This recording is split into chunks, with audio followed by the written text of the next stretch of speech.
Gambia mbokki Sénégambia Smiling Coast of West Africa yéen businessman yi ana ngeen am na ay bitik yu yaatu pour yéen bépp business boo xam ne bëgg nga koo def rek boo ñëwee ci sama bitik bii daf koy mën a def bitik yi xool ko dafa yaatu xoolal ma bitik bi ni mu toll bitik bi ci biir bépp business boo bëgg a def rek mun nga ko cee def bitik bi moo ngi fii ci Gambia bitik bi bu fekkente ni yow mi nga xam ne da nga bëgg a xam place bi fan la nekk boo jugee Tabokoto di dem Abuko ci buntu Abuko rek la nekk bala ngaa dugg ci biir Abuko da ngay gis bitik bi mu féetale ci sa left hand bu fekkente ni yaa ngi biir Abuko di dem Tabokoto bala ngay génn Abuko rek xoolal ci sa right hand di nga gis bitik yaa ngi noonu ci kaw tali bitik yi ci kaw tali bi la nekk suñu bitik yi yow mi nga xam ne da nga bëgg business bu mag a mag ñëwal ñu jox la bitik bu mag a mag bu fekkente ni da nga bëgg business bu yam ñëwal tamit ñu xaaf ko ci digg bi jox la benn side ci ubbi sa forum mun nga ci def business bu mag a mag bépp bagage boo xamante ni yaa ngi koy indi ci réewu Gambia yow mun nga ñëw jël bitik bi di ko ci jaay bitik bi fi mu nekk dafa placé ci kaw highway bu mag bi la nekk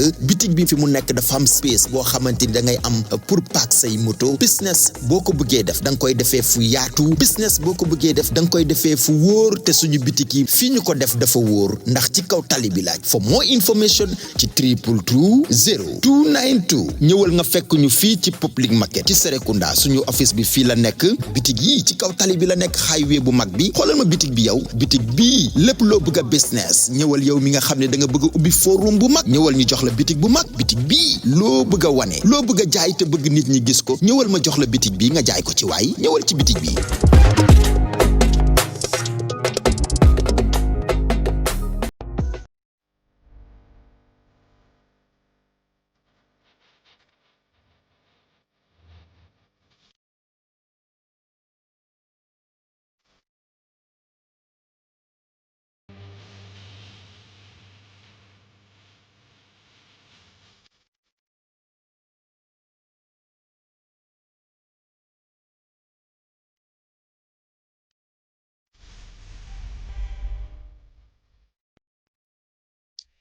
Hello and welcome to Star TV Newsroom, broadcasting from our studios in Kanifing along the Battle Harden Highway. I am Najib Fadera, and many thanks indeed for joining us.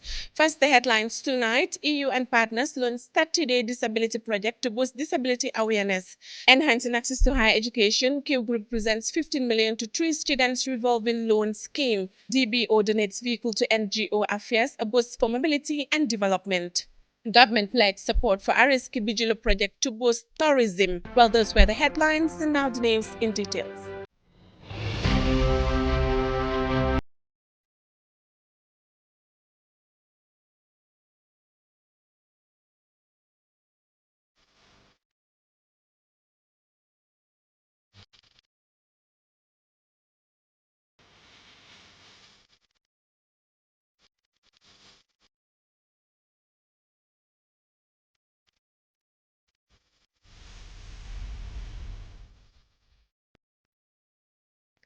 The European Union, in collaboration with the Catholic Relief Services, has on Wednesday launched its 30th Day CAFT project titled Disability Inclusive Pathways, aimed at empowering children with disabilities through education, technology, and play. Raymond Isaac-Juf reports. The event, held at the Sir Dawda Kairaba Jawara International Conference Center, brought together dignitaries, stakeholders, members of the National Organization for Disabled, representative of the European Union, ministers, and the Gambia Federation for the Disabled. The ceremony, unfastened with a tangible display from the Govi Cultural Group, echoed the sentiments of the vices alleged to the disabled. This stigma was reinforced with melodious voices and lyrics of the Gori Group stating Hebate Bahul, which describes abnormalities in discrimination and human degradation. Over decades, the Catholic Relief Service has offered emergency relief to vulnerable communities, strengthened food security, addressed malnutrition,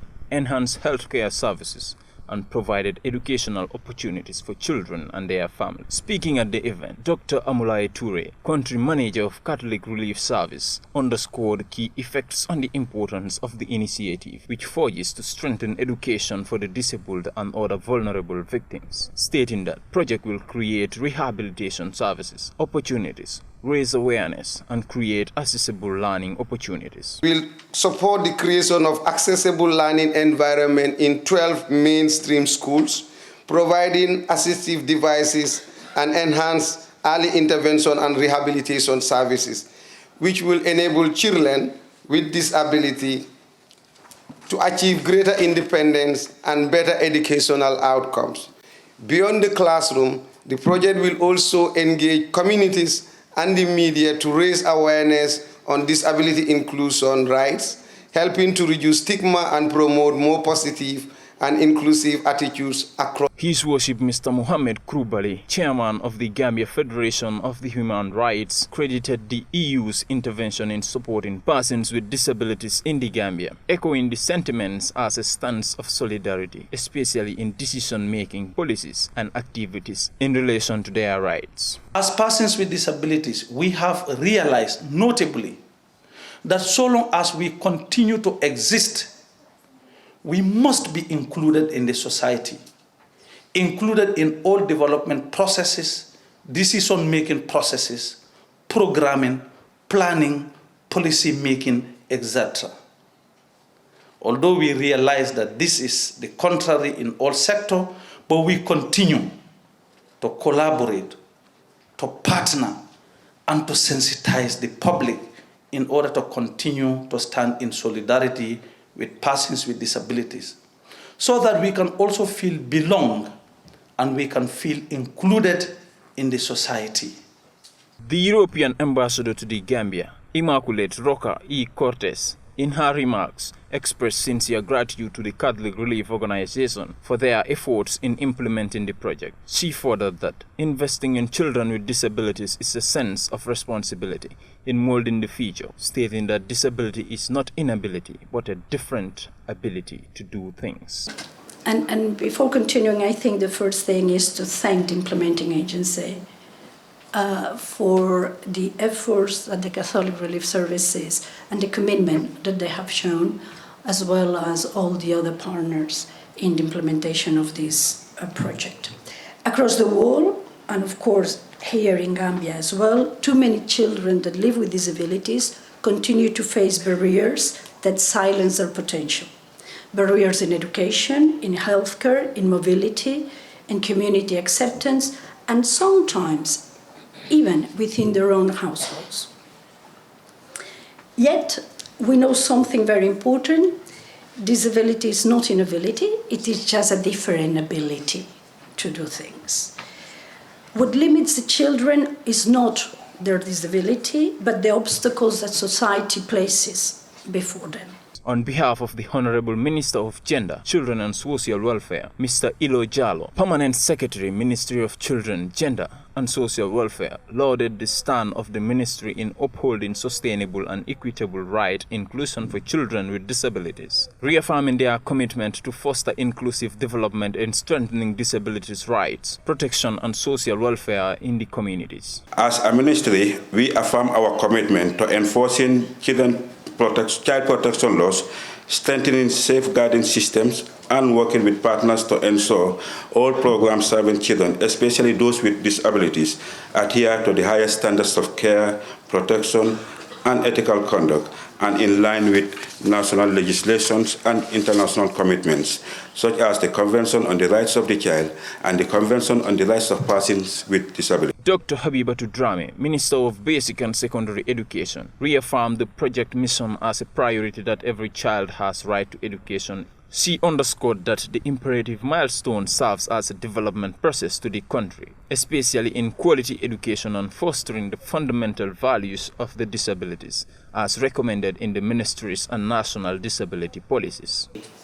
We have made policy pronouncements emphasizing the sector's commitment to ensuring that every child will be given the right to quality education that respects their dignity.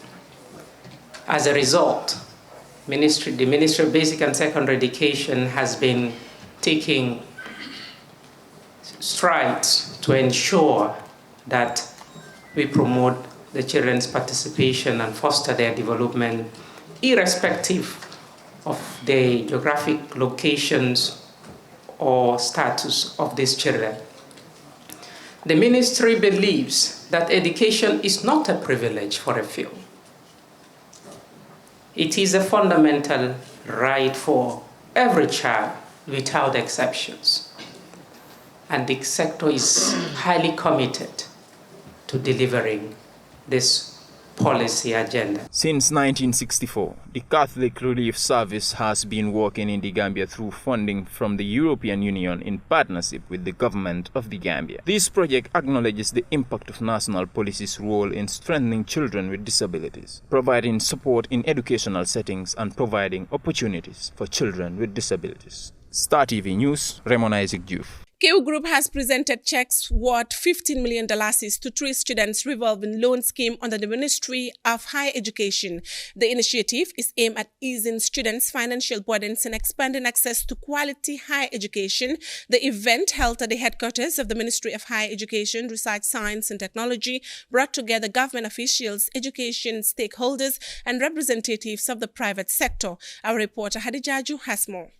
The symbolic handover ceremony was held at the Dresden Banjul Organization head office, where the organization, recognized as a long-standing development partner to the Gambian government, reaffirmed its commitment to grassroots empowerment through logistics support. Dresden Banjul Organization, which has been instrumental in supporting health, education and agriculture since its inception, continues to complement national development efforts. Its interventions span the construction of health facilities, establishment of schools, and implementation of diverse skills training programs aimed at sustainable community growth. Speaking at the event, Hans Bowman, CEO of Dresden Banjul Organization, underscored the urgency with which the non-governmental organization Affairs Agency reached out for support. He expressed heartfelt satisfaction in responding to that call, describing the donation as a timely and meaningful contribution to the agency's operational needs. Sorry again, because about 2 years back these people were asking me to hand over a car for them because they have a problem to go around to see all the projects countrywide. So within 2 years I was not able to do it because of this corona thing. You know, we had very bad situations, but now it's a bit better. And this car is, I have to tell the story for this car anyway. It was meant for my wife, which is a doctor. She should run our Gonjour hospital, which she's doing. But she said the car is too comfortable for her. She wants a small car. She don't want a big car anymore. So also she get pregnant. Right now she's in Germany. She deliver a baby, so she's not around. She will come back in March. Until March we will have a chance to find another car for her. So this is why I'm very proud to offer this car to NGO Affairs now. Ibrahim Ajabo, Executive Director of the Non-Governmental Organizations Affairs Agency, welcomed the donation, noting its potential to significantly ease mobility challenges faced by the agency. He extended sincere gratitude to Dresden Banjul Organization for its unwavering support and enduring partnership. Years ago, we were in Banjul together, and of course, he frequents there, and we had a chat. You know, he asked me about some of the challenges we face. And then I explained about the issue of mobility, and he gave me the assurance that Dresden Banjul Challenge will help.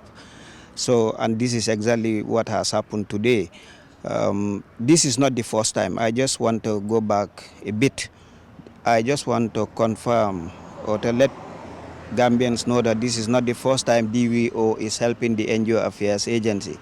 I could vividly remember when I joined the agency newly, the vehicle that I found with them was donated by DBO.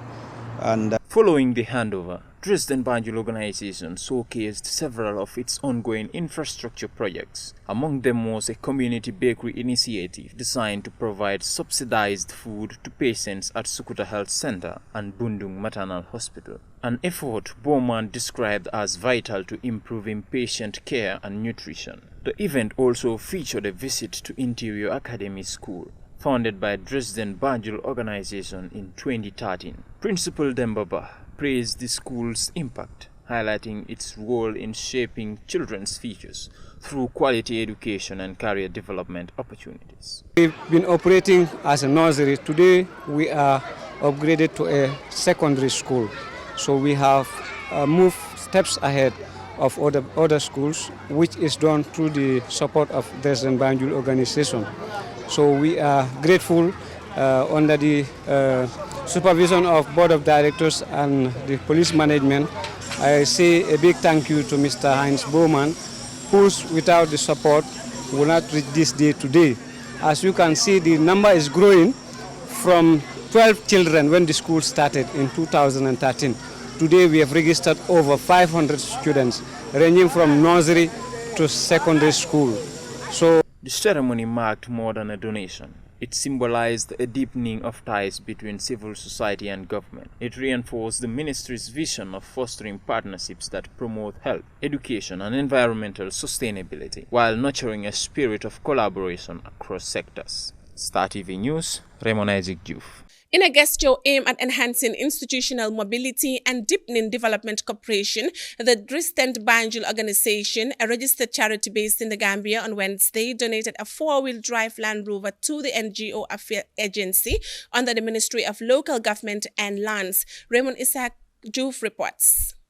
The higher education sector received a major boost today as Q Group presented $15 million to 3 students' revolving loan scheme. The funds were allocated to 3 newly established MOHAS funds, namely the Students' Revolving Loan Scheme, the Tertiary and Higher Education Trust Fund, and the National Research and Innovation Fund, with $5 million assigned to each. The initiative fulfills a pledge made in November to support the Ministry of Higher Education, Research, Science and Technology through a collective contribution of $15 million to the tripartite funds. Speaking at the ceremony, the chairman of Q Group, Mohamed Jah, said the initiative reflects the company's commitment to national development through education, research, science and innovation. He reaffirmed Q Group's unwavering support for initiatives that strengthen institutions, empower young people and contribute to the sustainable development of the Gambia. As an entrepreneur, a business leader and a philanthropist, I firmly believe that investing in education is an investment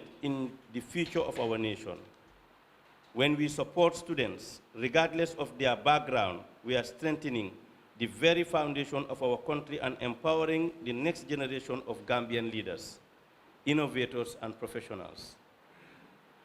Deputy Permanent Secretary at the Ministry of Higher Education, Mukhtar M. Dabo, highlighted the significance of the tripartite funding arrangement, noting that partnerships with the private sector play a crucial role in sustaining higher education financing and expanding opportunities for students. Here today underscores the strength and importance of public-private partnerships in advancing national development through education, research, science, and innovation. For his part, the Minister of Higher Education, Research, Science and Technology, Professor Pierre Gomez, described the tripartite funds as a strategic policy tool aimed at democratizing access to higher education, strengthening institutional sustainability, and promoting research and innovation. Designed not as a charity mechanism, but as a catalytic tool to unlock talent, stimulate inquiry, and generate solutions to national challenges. Distinguished guests, no government, regardless of intent, can single-handedly finance or manage the complexity of modern education and innovation system. This reality underscores the importance of responsible private sector participation. Professor Gomez expressed profound appreciation to Q Group for what he described as a timely and visionary contribution aligned with the national development priorities. The beneficiaries of the initiative also expressed gratitude to Q Group, describing the support as a strategic investment in the country's youth. They reaffirmed their commitment to accountability and the responsible use of the funds to achieve academic excellence. The Q Group, we won't allow you to have us among your norms because you've been friends of not just MOHAS or the tripartite funds, but friends of Gambia, Gambian youths and Gambian students throughout. Beginning of more partnerships. We also would like to deliver a promise to translate this generosity into impact, a promise to give it everything we have, a promise to be accountable and to impact our people and our communities.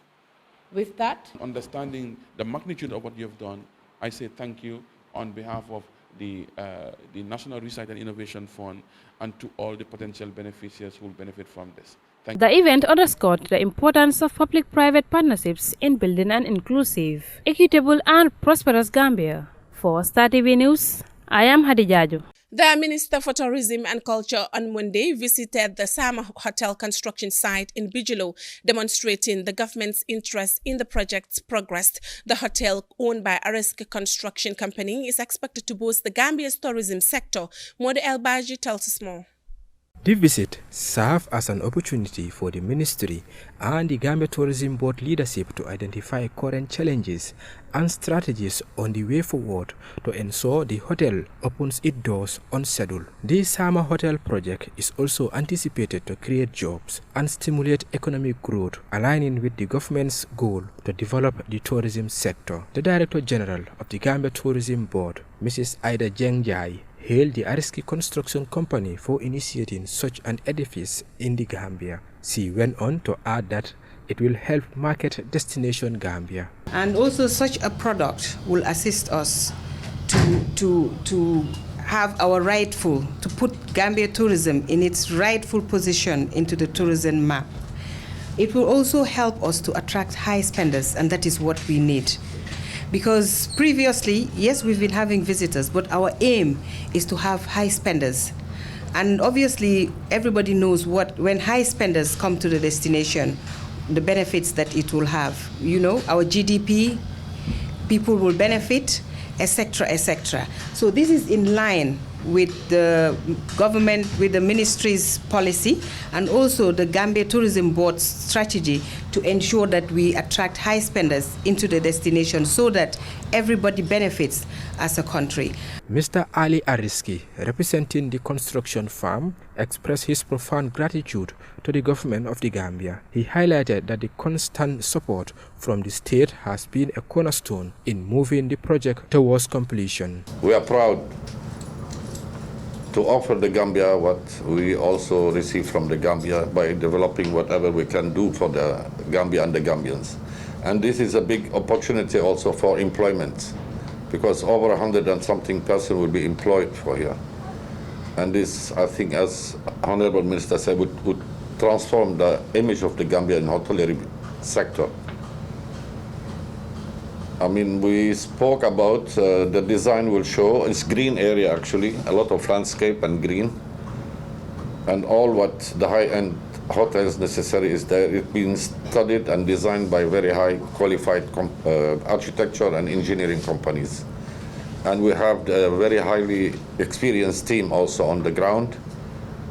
You can see yourself when you finish, when we visit the site, about the development. The Minister for Tourism, Arts and Culture, Honorable Abdullah Job, said the visit is just the beginning and more of it is expected, with the view to ensuring that the construction gain the support it needed. Because we need to facilitate. We are not enforcers, we are facilitators.